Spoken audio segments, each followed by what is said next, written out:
my name is Corinne Taylor, and today we're going to be working with Maria, my client, on the back squat. Maria is a 31-year-old physical education teacher who is a previous national All-American in swimming and diving. She has kept up with her activities since then, but would like to work on a few things. First, Maria, we're going to start off with how you actually do the back squat. A lot of people do this wrong because they don't go down far enough and they have poor posture. The first thing you're going to do is stand with your feet shoulder width apart. Okay. I like to say, keep your weight back on your heels. If you can lift your toes up, that is awesome. But we don't want to have our toes up while we are doing the actual lift. So go ahead and try to shift that weight back. Okay. After you do this, you are going to sit back like you're going to sit in a chair. It is really important that your knees do not fall over your toes. Okay, so go ahead and try to sit back like you're sitting in a chair. Oh, awesome. Let's go ahead and try that one more time so we can get our balance. That good? Yep, come on up. Awesome. So there are 3 different phases in the muscle contractions during this exercise. The first is the isometric phase, when you're just standing with your weight and the weight on your back if you choose to do it with a rack. The second is the eccentric phase, when you are moving the weight downwards. The third is the concentric phase, when you stand up with the weight. Okay, go ahead and do a couple of those eccentric. Awesome, Maria. So the primary muscle groups that you are working, that you are isolating when you are doing the squat, the standard body squat, is the quadriceps, the hamstrings, and the glutes. The secondary muscle groups that you are working are the lower back muscles to keep stability with a bar or with a weight in front, or your gastrocnemius, which is your lower legs to also keep stability. Alright, so the next thing we're going to do is we're going to move on to an assisted squat machine.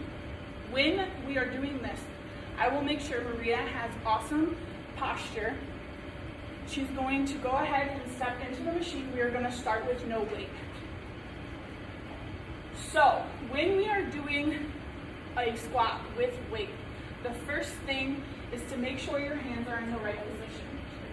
Awesome. She just said that the bar is a little too high for her. So what we're going to do, go ahead and step out, and step to the side. We're going to roll it out. Perfect. Is that too well? No, that'll be good. Please start back. Okay. So, first thing she's going to do is she's going to make sure that her hands are in the right position. They are right above her shoulders. She is going to lift up with the assisted machine and roll out. Go ahead and spot you. The good thing about the assisted machine is that it makes sure that you have perfect posture the whole time. So go ahead and squat. Down, awesome. And up. Go ahead and do another. Okay, go ahead and roll down. Go ahead and roll in. Now, as you can see, while Maria was doing that squat, her posture was upright. The machine helped her stay in line all the way down. A lot of mistakes people have when they're doing a squat and they have weight on their back is they tend to bend forward. This is super dangerous for your lower back and the discs in between your vertebrae. So the Smith machine, or the assisted squat machine, helps out a lot with that for beginners. The only con to using the Smith machine is there are not a lot of exercises you can do with it, and it also eliminates Maria's secondary muscles from creating stability for her primary muscle. Another very important part of the squat is making sure that your posture is correct. When you are doing the squat, we're going to go back into that position. Feet are shoulder width apart, head and neck are all in line. When you are going down into your eccentric phase, so go ahead and go down into your eccentric phase, it is really important to notice the range of motion of our hips. Go ahead and come back up, so you don't have to stay in that position the whole time. A lot of people struggle with the range of motion of their hips. Therefore, it doesn't allow themselves to go deep enough into the squat. It is important to go down into at least a 90-degree angle to get the full use of the primary muscles. Go ahead and do that again. As you can see, her knees sometimes bow in, like, come up. This is due to a lack of strength with the abductor-adductor muscles or the glutes.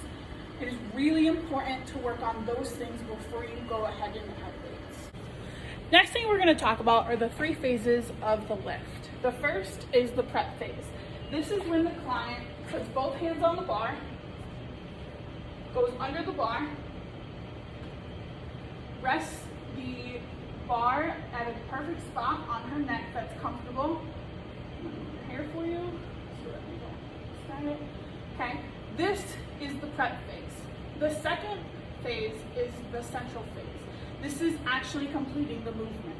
So go ahead and lift up. She lifts up, rolls out, and is ready to go. This is also the isometric contraction.